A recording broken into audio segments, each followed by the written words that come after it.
Now, President Mnangagwa is taking decisive steps to secure his position by dismissing key security officials, including a senior general, amid rising fears of a potential coup by former allies. This move comes as he faces growing dissent within his own party, ZANU-PF, and criticism from war veterans who accuse him of worsening Zimbabwe's economic crisis and planning to extend his rule beyond his current term. Opposition veterans are even calling for nationwide protests to demand Mnangagwa's removal, highlighting deep divisions and uncertainty about Zimbabwe's future political direction. To speak more on this, I'm joined by Nozipho Zypo Moyo. She's an Executive Director, Africa Kiburi in Washington, D.C., USA. Thank you so much for joining us, Nozipho. Thank you for having me. All right, now, Nozipho, can you give us an idea of the situation in Zimbabwe at the moment? Okay.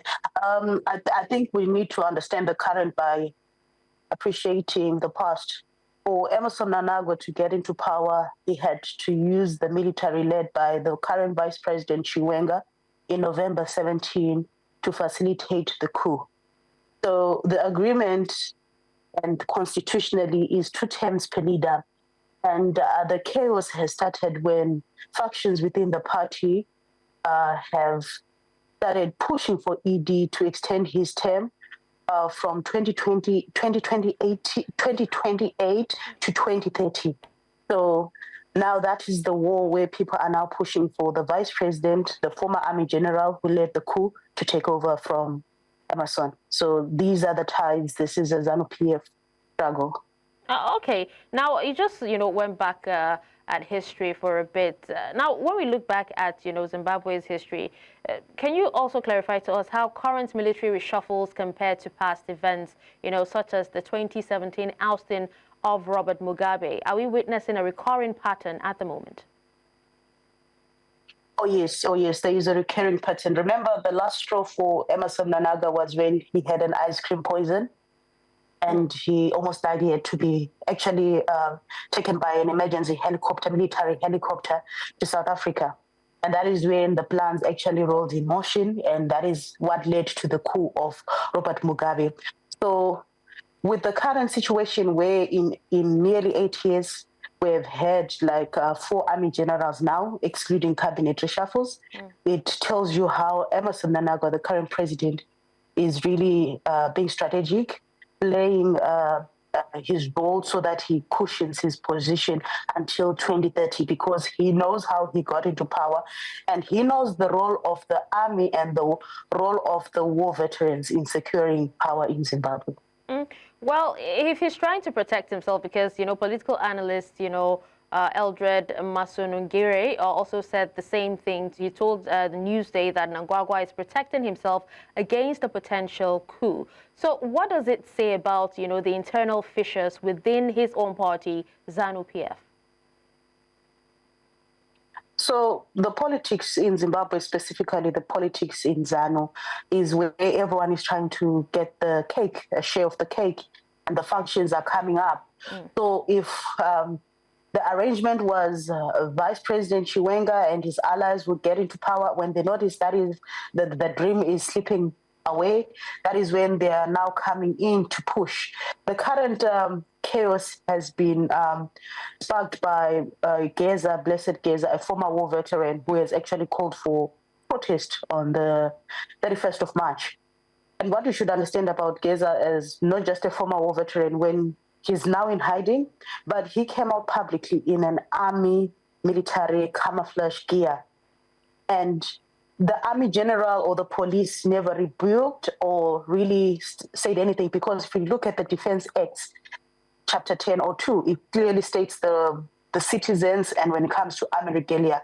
So for Emmerson Mnangagwa, that means the army is actually supporting Geza, and that is why he had to strip the current, the former army general, and 2-3 hours ago, he had to reinstall another army general. So for citizens, that is clarity to say, okay, these factions, where are they going? Who's pulling where? And currently, Emmerson Mnangagwa is really trying to sanitize, sober up the situation as he tries to remain in power. All right.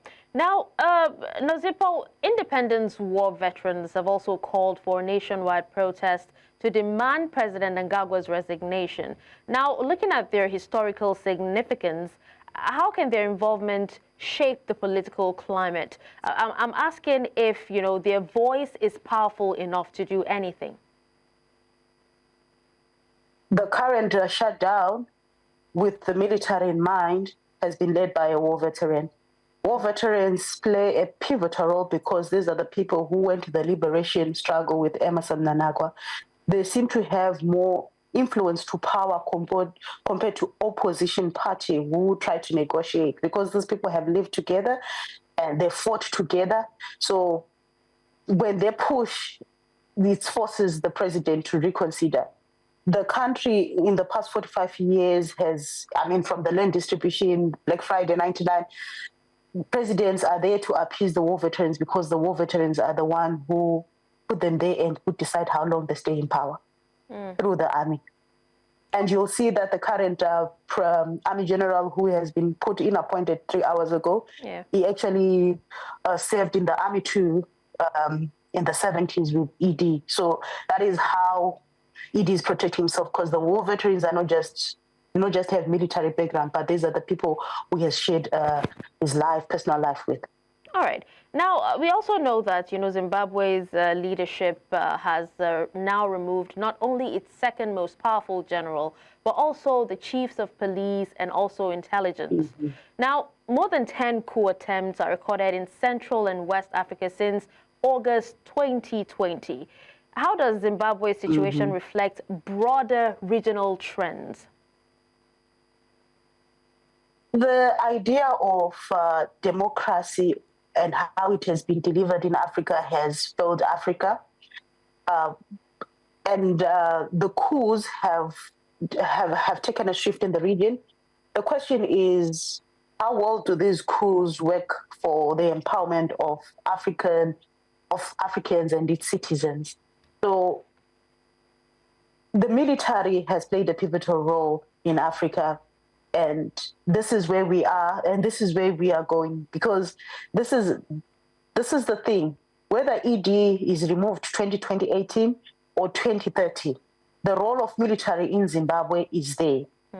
Either way, Zimbabwe is now a military state. That's one thing we should understand. The only way they sanitize this is getting the citizens to come in and join the protest to give credibility to the coup, not to be the coup. But Africa is turning into military states. That is no secret. At the same time, if you look at the Burkina Fasos and Mali, the Sahel, yes. So the question now is, how have they benefited? Because there's a question is, do military governments serve the interest of the people, or we hate the fact that they're not democratic? If you look at Burkina Faso, they may not be democratic, but they have served the citizens. And this is the first time we talk about Africans in Africa being clear of debt. So this is the revolution. Maybe as Africans, we should reconsider to say, if we're going to get a devil, because surely all leaders seem to come in as devils, which one is the better devil that will save the interest of the people? In Zimbabwe's case, ED was worse than Mnangagwa, was worse than Mugabe. Chiwenga has proved that he's here for the cake. There is nothing that he has played, if you remember when he took his role, even as the Minister of Health and all. So that's the difference with Zimbabwe, which I do not want to compare with the other Western countries, because for us, things have gotten worse. Our debt has grown more. Corruption has been heightened. Sanctions are still coming in. So I do believe in the role of military states in the status quo, but I really believe on the agenda of the military in each state. All right. Now, critics have actually argued, you did say something, you said, you asked the question, how well do the coups play out for its citizens? What do the citizens stand to gain, with these coups? And critics have actually argued that Mnangagwa's maneuvers are worsening an economic crisis where inflation has soared, past 200% this year alone. Now, to what extent is political instability, exacerbating or increasing Zimbabwe's economic woes? So, when we're dealing with military states, military government, we should understand how they shrink the civic space.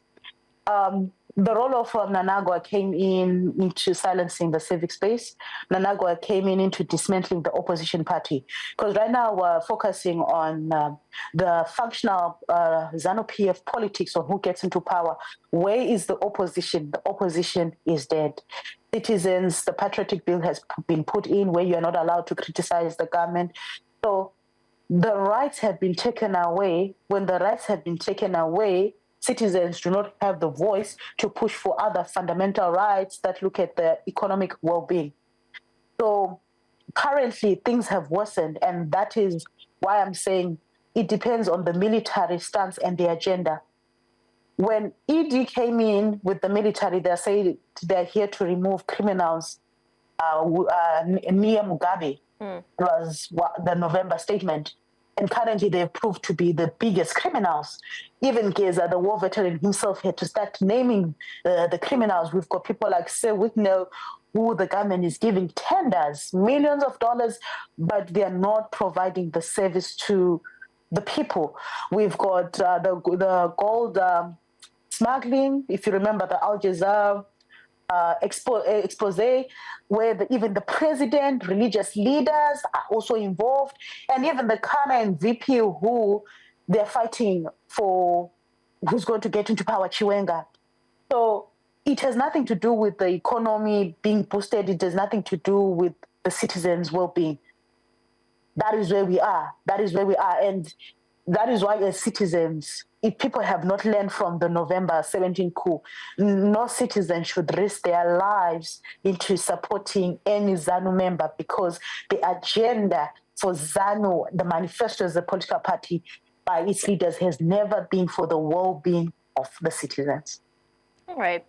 Now, we talked about, the internal rumblings, and you talked about factions within the ZANU-PF itself. And from what we know, that some factions within ZANU-PF advocate for Vice President Constantino Chiwenga, who you already said, played a pivotal role in the 2017 coup, to assume the presidency.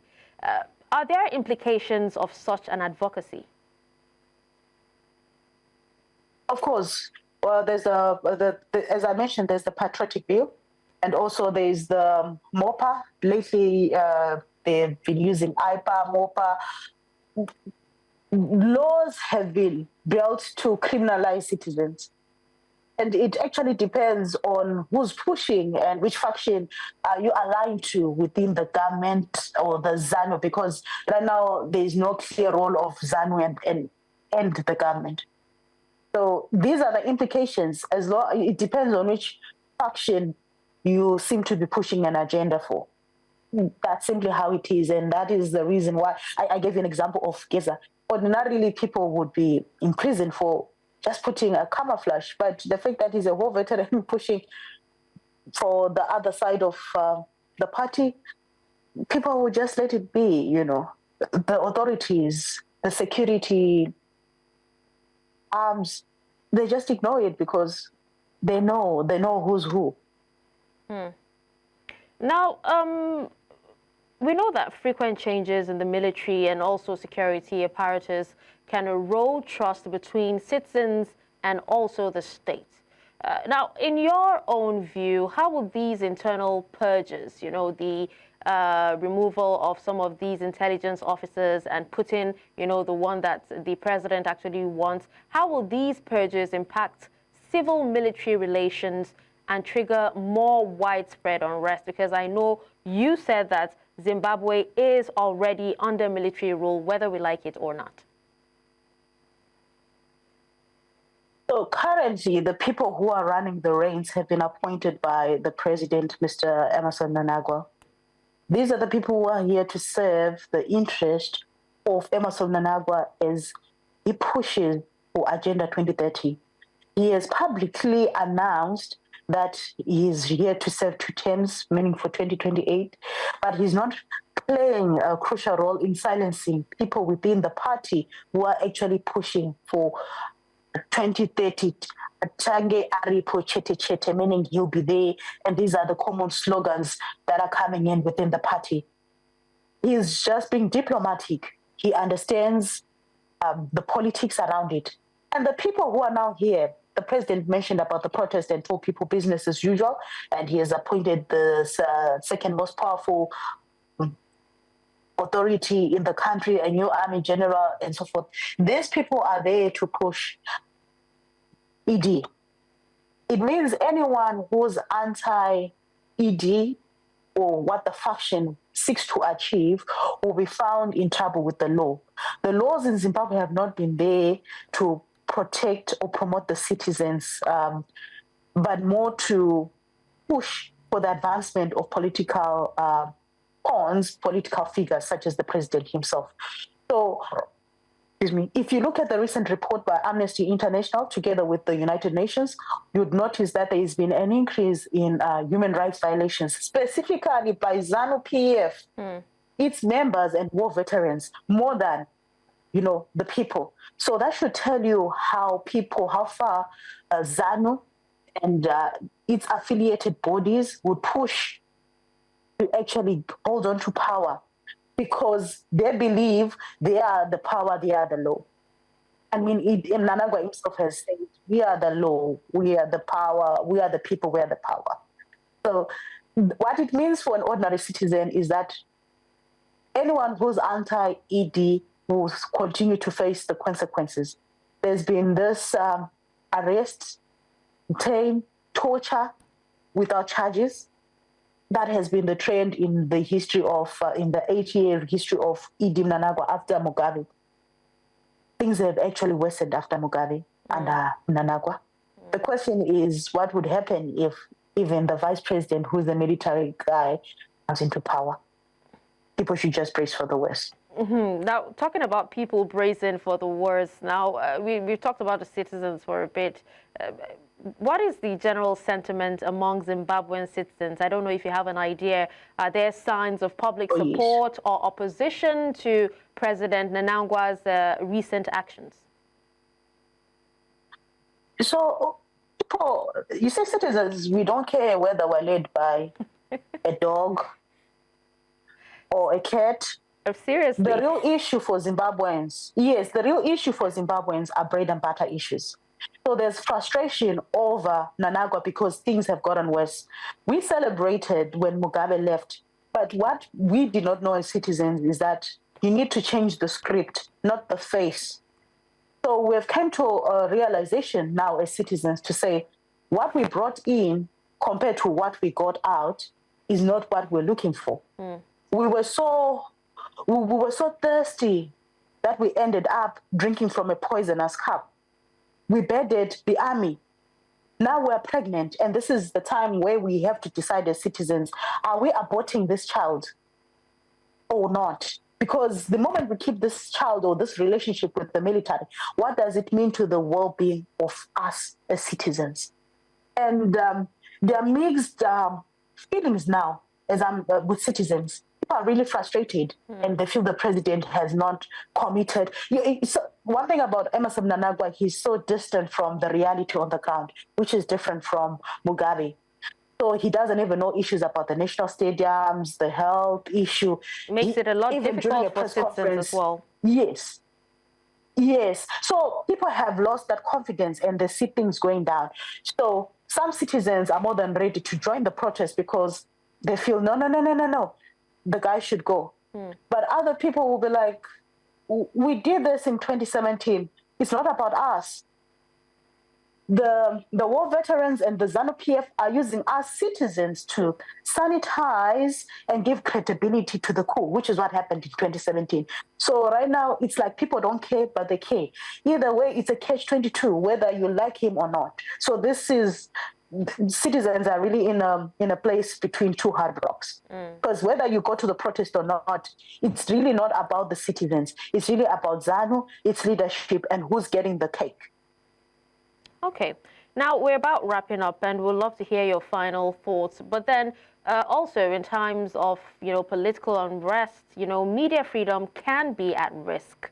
Have there been any indications of increased censorship or even pressure on journalists covering these events in Zimbabwe? Oh, most definitely, most definitely. When it comes to journalists covering, I'll give you an incident even last week in the 2nd Metropolitan in Bulawayo, where the ZANU-PF youth are invading press conferences, invading media spaces, where they're beating up female journalists. It's becoming so toxic, and police cannot even arrest. I can give you an example of a journalist, Anastasia, who is a reporter for Voice of America, who even when she has been beaten, the police are not even willing to open a docket until she sees the guys walking on the streets and does a public arrest. And you discover there's not even a document there, because who's running the police station? Who decides on what docket and what has to be opened? So media freedoms have shrunk together with civic space, and it gets worse after the last week issue, where the Trump government has also tried to cut the Voice of America. Why? Because that was the alternative media outside Russia TV and China TV, which are coming in to work with state TV. So we're having a polarized media landscape currently in Zimbabwe. Journalists being criminalized, of Mr. Blessing, who's still in prison without bail, simply because he is the journalist who had an interview with Geza, the current war veteran who's ousting Emmerson Mnangagwa. His crime as a journalist is that he interviewed this guy, not even on a TV Prime program, just on a media platform from his company, Heart and Soul, and he gave him the space and interview him to say, what are you saying? Are you not the ones who put Emmerson Mnangagwa? Are you not the ones who put Mugabe? And to date, every week he goes into court, postponed.